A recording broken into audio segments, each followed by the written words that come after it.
Samsung just wrapped up Galaxy Unpacked February 2026, and it was AI everywhere. But beyond the big AI vision talk, we got three new flagships, the Galaxy S26, Galaxy S26 Plus, and the star of the show, the Galaxy S26 Ultra. So in this video, I'm going to recap everything important from the event, break down what Samsung is really doing with Galaxy AI, and then at the end, we're diving deep into the S26 Ultra specs and what actually changed. Let's break it down.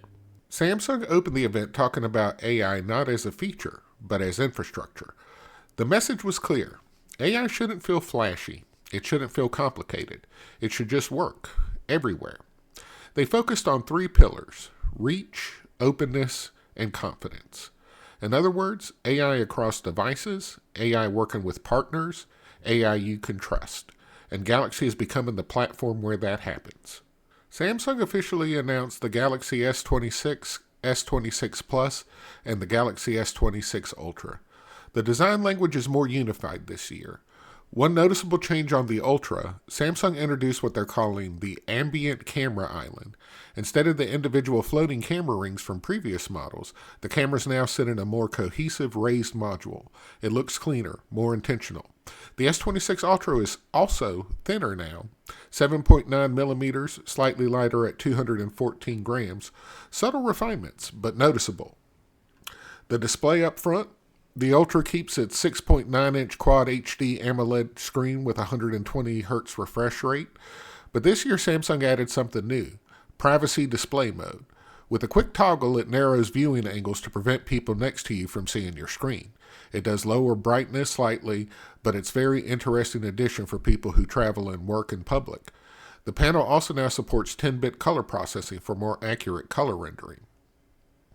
For performance under the hood, we get the new Snapdragon 8 Gen 5 for Galaxy in the US and Japan, and in China, Samsung says slight performance bump, better battery efficiency, approved ISP tuning for camera processing.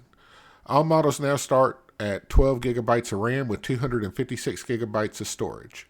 That's a big upgrade from previous base models. If you go for the 1 terabyte Ultra, you can also get 16 gigabytes of RAM. That's serious power. For the battery, now here's where some people may feel underwhelmed. The S26 Ultra still has a 5,000 milliamp battery. No silicon carbon jump. No capacity increase. Samsung says optimization keeps it consistent. But this is one area where competitors are pushing ahead. It's not bad, it's just not new. For the camera, what actually changed? This is where things get more interesting. The S26 Ultra keeps its 200 megapixel main camera, but Samsung is focusing heavily on low light improvements, nighttime video, imaging processing refinements. The 5x telephoto now has a wider f2.9 aperture, previously f3.4. That's about 37% brighter, which should improve zoom in low light. The selfie camera is still 12 megapixels, but now has a slightly wider focal length, and the new Snapdragon ISP tuning is meant to enhance HDR, detail retention, and color consistency. On paper, it's refinement over revolution. Galaxy AI feature Samsung reinforced that Galaxy AI isn't just on the phone. It integrates across search, camera, messaging, productivity tools.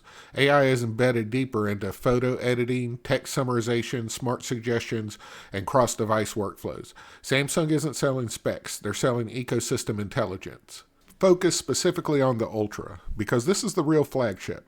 Here's the complete snapshot. For the display, 6.9-inch Quad HD Plus AMOLED with 120 Hz refresh rate, privacy display mode, 10-bit color. For performance, we get the Snapdragon 8 Gen 5 for Galaxy, 12 GB of RAM standard, 16 GB RAM with 1 TB model, 256 GB base storage. For battery, 5,000 milliamp, similar endurance to last year, efficiency improvements via new chip. For the camera system, 200 megapixel main sensor, upgraded 5x telephoto, brighter aperture, ultra wide, unchanged, 12 megapixel selfie, wider field of view, improved low light tuning, AI enhanced image processing. For design, it's thinner and lighter, Ambient Camera Island redesign. So what's the verdict? This is not a radical redesign year. This is a refinement year. Better chip, smarter AI integration, improved camera tuning, more storage by default, cleaner design. If you're coming from an S24 Ultra, probably not a must upgrade. If you're coming from an S22 or earlier, this will feel like a monster leap. Samsung is clearly betting that AI plus polish plus ecosystem equal long-term dominance, not flashy gimmicks. So what do you think? Are you impressed by the S26 Ultra, or were you hoping for a bigger leap? Drop your thoughts below. And if you want full camera comparisons, battery tests, performance benchmarks, S26 versus S26 Ultra breakdown, make sure you subscribe because we're just getting started. That's all for now, folks, and we will see you next go round.